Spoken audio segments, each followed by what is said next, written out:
मैं डॉक्टर रमेश शुक्ला एक बार आपका फिर से स्वागत करता हूं आपके अपने YouTube channel the Lucknow study station पर। लास्ट वीडियो में मैंने आपको एक क्वेश्चन दिया था और उस क्वेश्चन में आपको मैंने बताया था कि इसका आंसर आप कमेंट बॉक्स में लिखिएगा, लेकिन अभी तक कोई आंसर नहीं मिला है। खैर, आप लोग ट्राई करिएगा, जब भी आपको टाइम मिले आप करिएगा। मैं इसका सॉल्विंग आपको बताए दे रहा हूँ। पहली चीज़ तो इसका सही आंसर 288 है, 288 रुपये। अब आप इसको ध्यान से देखें, अगर किसी ने गलती किया होगा तो 272 आंसर वो दे सकता है। आप देखिए, 6 व्यक्ति एक होटल में खाना खाने गए, उनमें से 5 में से प्रत्येक ने अपने खाने पर 32 रुपये खर्च किए, जबकि छठे व्यक्ति ने सभी 6 व्यक्तियों के औसत से 80 रुपये अधिक खर्च किए। क्या आपको सभी 6 व्यक्तियों का औसत मालूम है? नहीं मालूम है। अगर आप 32 की बात करेंगे तो ये 5 व्यक्तियों का औसत है। 5 में से प्रत्येक ने 32 किया, यानी 32 उसका एवरेज हुआ। टोटल 160 रुपये हुए, 32 पंचे 160 है। लेकिन छठे व्यक्ति ने सभी 6 व्यक्तियों के औसत से 80 रुपये ज़्यादा खर्च किए। हमें नहीं मालूम है कि 6 व्यक्तियों का औसत क्या है। तो सपोज दैट 6 व्यक्तियों का औसत खर्च x रुपये है, तो कुल खर्च कितना हो गया? 6x। सभी 6 व्यक्तियों का औसत खर्च x रुपये है, तो कुल खर्च कितना हो गया? 6x हो गया। और ये इक्वल है, बराबर है। किसके बराबर है? 32 रुपये 5 ने खर्च किया, यानी 32 गुणे 5, और प्लस छठे ने औसत से 80 रुपये ज़्यादा खर्च किए। औसत आपने क्या माना था? x माना था, तो इसने x प्लस 80 खर्च किए। अब ये आपका समीकरण बैलेंस हो गया है। तो यहाँ पे इसे सॉल्व कर लीजिए। 32 पंचे कितना हो जाएगा? 160 हो जाएगा, और प्लस x प्लस 80 बराबर 6x। 6x में से x चला जाएगा, कितना हो जाएगा? 5x, और ये बराबर हो जाएगा 80 और 160 240 हो जाएगा। यानी x बराबर आ गया आपका 5 चौको 20 और 5 अठे 40, 48। यानी प्रति व्यक्ति औसत खर्च जो 6 लोगों का है वो 48 रुपये है। तो कुल खर्च क्या हो जाएगा? इसे मल्टीप्लाई कर दे 48 गुणे 6, तो ये हो जाएगा 6 अठे 48 के 8, और 6 चौक 24 4 28, यानी 288 रुपये। आपका ये करेक्ट आंसर आएगा। इसको ध्यान से आप देखिएगा। यहाँ पे कोई गलती करता तो वो 160 इनका खर्च बताता और उसका 32 प्लस 80 112 बताता। अक्सर लोग ऐसी गलती कर देते हैं, इस पे ध्यान नहीं देते हैं। उसने सभी 6 व्यक्तियों के औसत से 80 रुपये ज़्यादा खर्च किए। पूरे सवाल में कहीं भी नहीं लिखा है कि 6 व्यक्तियों का औसत क्या है। तो इसको ध्यान से देखिएगा। अब मैं आ जाता हूँ नेक्स्ट टॉपिक पे। ये आपके सामने नया टॉपिक लिखा हुआ है, सम एवं विषम संख्याओं का औसत तथा योग। सम यानी इवन नंबर, विषम यानी ऑड नंबर। सम तथा विषम संख्याओं का औसत और योग। इसमें टोटल 8 क्वेश्चन होंगे, और हमने एक डायग्राम बनाया है। इस डायग्राम को ध्यान से देखिए। इस डायग्राम से 8 क्वेश्चन का आंसर बिना पेन चलाए आप 10 सेकंड के अंदर बता सकते हैं। अगर डिजिट थोड़ी सी कठिन रहेगी तो हल्का सा कैलकुलेशन करना पड़ सकता है। अदरवाइज़ अगर डिजिट आपके फेवर में हुई तो कोई भी कैलकुलेशन आपको करने की ज़रूरत नहीं पड़ेगी। अब आप देखें, टॉपिक आपका है सम एवं विषम संख्याओं का औसत तथा योग। देखिए, इसमें 4 एक तरह के क्वेश्चन पूछे जाते हैं, 4 एक तरह के। तो पहले मैं 4 क्वेश्चन आपको बता रहा हूं जिसमें प्रथम शब्द जुड़ा रहता है, और इसी 4 में उन 4 को ले आऊँगा जिसमें ये लिखा रहता है कि 10 तक की सम संख्याओं का औसत क्या होगा, 50 तक की सम संख्याओं का या विषम संख्याओं की। तो उसमें तक की शब्द जुड़ा रहता है और इसमें प्रथम जुड़ा रहता है। तो 4 क्वेश्चन होते हैं प्रथम के साथ लगकर, और 4 क्वेश्चन होते हैं तक्की के साथ लेकर। इसके लिए लोग अलग अलग फार्मूले पढ़ते हैं, इसके लिए अलग, उसके लिए अलग। आपको कोई फार्मूला पढ़ने की ज़रूरत नहीं, प्रैक्टिस में इसे ले आइए। 8 क्वेश्चन में से कोई भी पूछा जाएगा, आप विदिन टाइम कर लेंगे। अब आइए ध्यान से देखिए, यहाँ मैं एक शब्द से शुरू कर रहा हूँ और यहाँ 4 शब्द पे ये ख़त्म हो रहा है। आप ध्यान से इस चीज़ को देखिएगा। प्रथम, n विषम संख्याओं का औसत n ही होगा। प्रथम n विषम संख्याओं का औसत n ही होगा। प्रथम n विषम संख्याओं का योग n स्क्वायर होगा। प्रथम n सम संख्याओं का औसत n प्लस n 1 होगा तथा प्रथम n सम संख्याओं का योग n प्लस 1 होगा। अब इसे अभी तो आपको फार्मूले जैसा दिख रहा है, लेकिन जब हम क्वेश्चन पे चर्चा कर देंगे तो ये फार्मूले यहाँ से हट जाएंगे।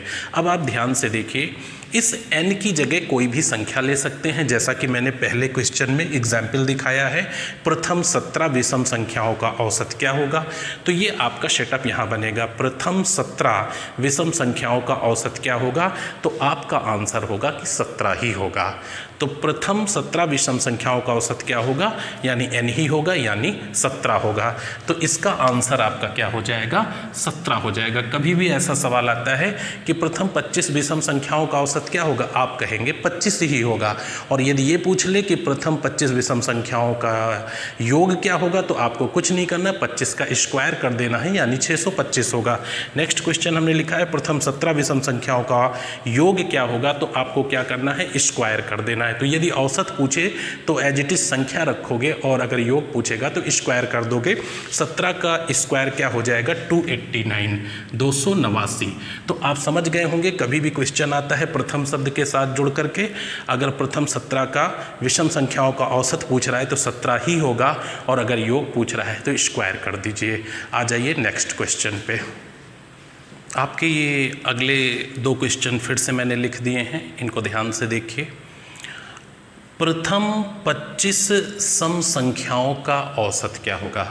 पीछे वाले क्वेश्चन में मैंने कहा था कि विषम संख्याओं का औसत क्या होगा, तब आपने कहा था कि n ही होगा, और योग क्या होगा, तो n स्क्वायर होगा।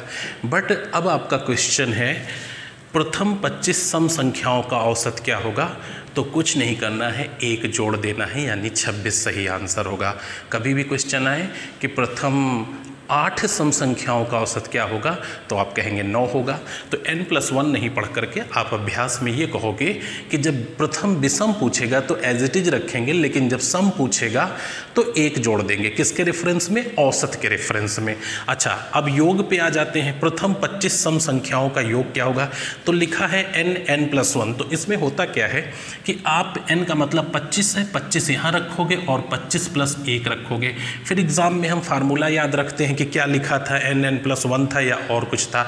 ऐसा कुछ नहीं है, आपको ऐसा याद करने की जरूरत नहीं है। बस अभ्यास में अपने ये चीज़ लाइए कि जो भी संख्या है 1 बढ़ा के उससे गुणा कर देते हैं। अब प्रैक्टिस आपकी कैसी होनी चाहिए, फार्मूला बेस्ड नहीं होनी चाहिए, प्रैक्टिकल बिल्कुल नेचुरल होनी चाहिए। तो प्रथम 25 सम संख्याओं का योग क्या होगा, तो 25 गुणे 26, 25 गुणे 26। आपका आंसर क्या हो जाएगा, ये 650 हो जाएगा, 650 हो जाएगा। प्रथम 10 सम संख्याओं का योग क्या होगा, तो 10 गुणे 11, 110 हो जाएगा। प्रथम 5 सम संख्याओं का योग क्या होगा, तो 5 गुणे 6 कर देंगे, 30 हो जाएगा। प्रथम 15 सम संख्याओं का योग क्या होगा, 15 गुणे 16 कर देंगे, और ये 240 हो जाएगा। तो इस तरह से क्या है, 1 बढ़ा करके आपको गुणा करना है और सम संख्याओं का योग निकल आएगा। तो ये आपके 4 क्वेश्चन हो गए। अब अगले 4 क्वेश्चन मैं इसी फार्मूले पे आपको दिखाता हूँ, बस थोड़ा सा कंसंट्रेट करिएगा। एक सिंगल ये डायग्राम बना है और इस पे 8 क्वेश्चन क्लियर हो जाते हैं, और अक्सर ये हर एग्जाम में आ रहे हैं। तो आइए नेक्स्ट 4 पे आते हैं। ये नेक्स्ट आपके 5 नंबर और 6 नंबर जो है एग्जाम्पल लिखे हुए हैं। तो इसमें क्या है, ध्यान से पढ़िएगा। उन चारों सवालों में प्रथम शब्द का प्रयोग किया गया था, और ये डायग्राम फार्मूला हमने प्रथम को संदर्भ मानकर बनाया है। अब ये 4 जो अगले क्वेश्चन हैं, इसमें तक्की शब्द का प्रयोग किया गया है। बहुत ही इंपॉर्टेंट है और लाइटली लेने पे गलती हो जाती है। 20 तक्की विषम संख्याओं का औसत क्या है, और उसमें क्या लिखा रहता था कि प्रथम 20, प्रथम 10, ये सवाल अलग है। 20 तक की विषम संख्याओं का औसत क्या होगा, 27 तक की विषम संख्याओं का योग क्या होगा। तो 20 तक की जो विषम संख्याएं होंगी उसमें सम और विषम दोनों ऐड होंगी। अब आप थोड़ा सा ध्यान से देख लीजिएगा कि इसको प्रथम वाले में ले कैसे चलेंगे। जैसे ये लिखा है 20 तक की और 27 तक की, तो अगर इसमें पूछा जाए कि विषम कितनी है और सम कितनी है, तो अगर ये पॉइंट आपको इवन दिख रहा है 20, ये इवन है, सम है, अगर ये सम है तो इसे आधा कर दीजिए, 10 संख्याएं सम होंगी और 10 संख्याएं विषम होंगी।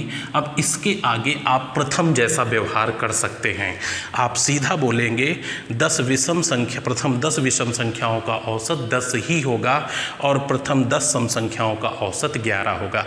यानी अगर 20 तक की लिखा हुआ है तो आधी सम होंगी, आधी विषम होंगी। अब इसके आगे आप प्रथम शब्द जोड़ सकते हैं और सवाल आपका वहीं का वहीं रहेगा।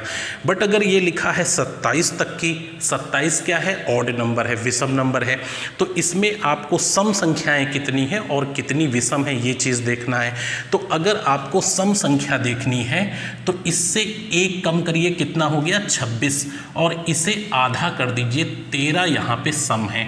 और अगर बाय द वे कोई पूछ ले कि भाई 27 तक में विषम कितनी है, तो 27 तक में विषम कितनी है, तो 1 प्लस कर दीजिए, कितना हो गया 28, और बटा 2 कर दीजिए 14। यानी इसको प्रैक्टिस में आप ले आइए। अगर ये पॉइंट विषम दिया है और तक्की शब्द आगे लिखा है कितनी सम है और कितनी विषम है, तो अगर विषम पूछ रहा है तो एक जोड़ करके आप आधा करेंगे, और अगर सम पूछ रहा है तो एक घटा करके आधा करेंगे।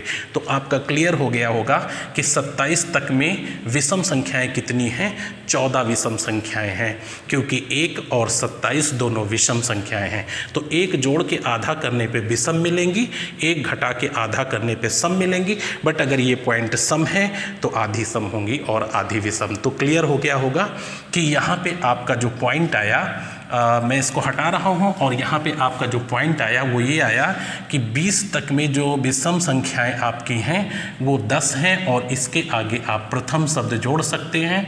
और 27 तक में जो विषम संख्याएं हैं वो 14 हैं, इसके आगे भी प्रथम शब्द आप जोड़ सकते हैं। अब पूछा गया है कि प्रथम 10 विषम संख्याओं का औसत क्या होगा, तो आंसर होगा 10 ही होगा, 10 ही होगा। ठीक है।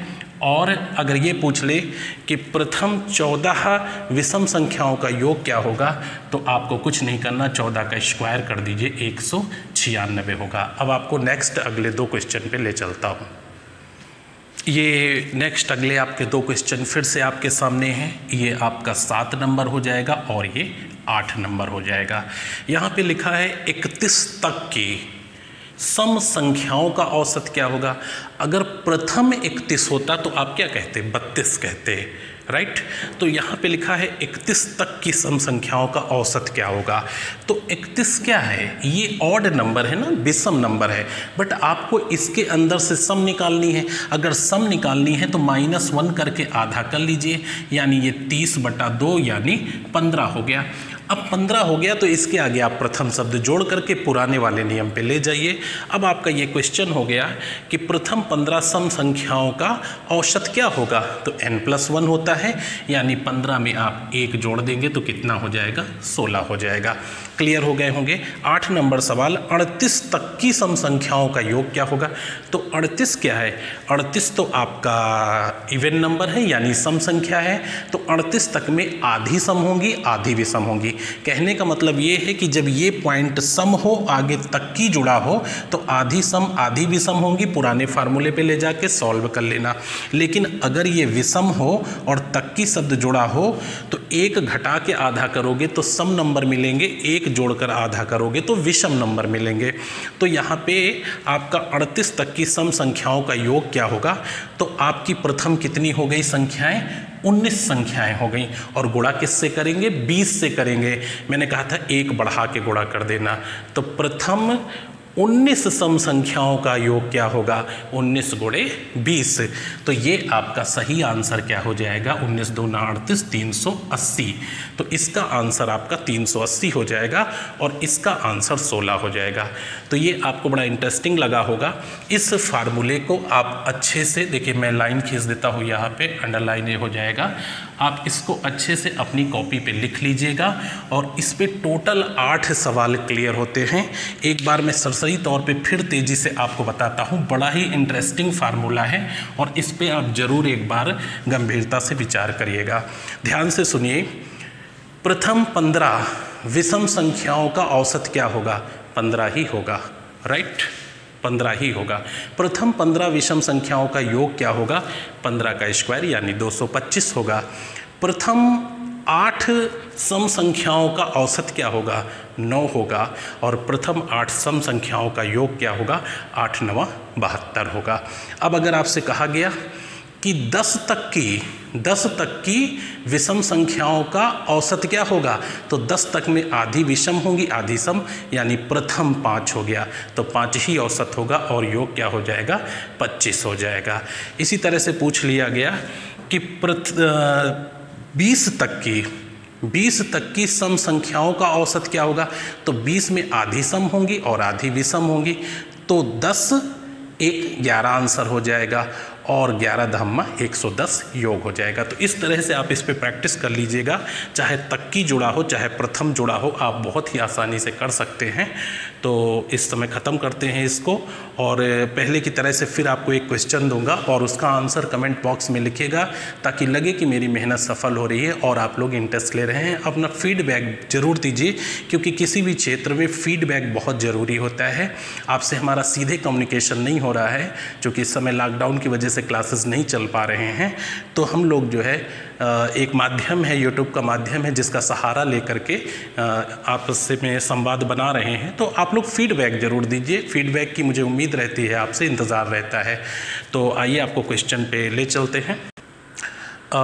ये क्वेश्चन है जिसका आंसर आपको घर पे सॉल्व करके कमेंट बॉक्स में लिख करके हमें बताना है, ये आपकी जिम्मेदारी है। क्वेश्चन क्या है, ध्यान से देखिए। एक क्रिकेट खिलाड़ी ने, जिसका गेंद फेंकने का औसत 24.85 रन प्रति विकेट था, उसने अगले मैच में 52 रन देकर 5 विकेट लिए, जिससे उसका प्रति विकेट औसत रन 0.85 घट गया। इस मैच के बाद उसके द्वारा लिए गए विकेटों की संख्या क्या है? यानी अब तक खेले गए मैचों के बाद उसने कितने विकेट लिए? ए आंसर 85, बी 75, सी 80 और डी 90। इसका आंसर आप लोग कमेंट बॉक्स में लिखिएगा और जवाब मैं अगले वीडियो के स्टार्टिंग में दूंगा। तब तक के लिए बहुत सारी शुभकामनाएं। धन्यवाद।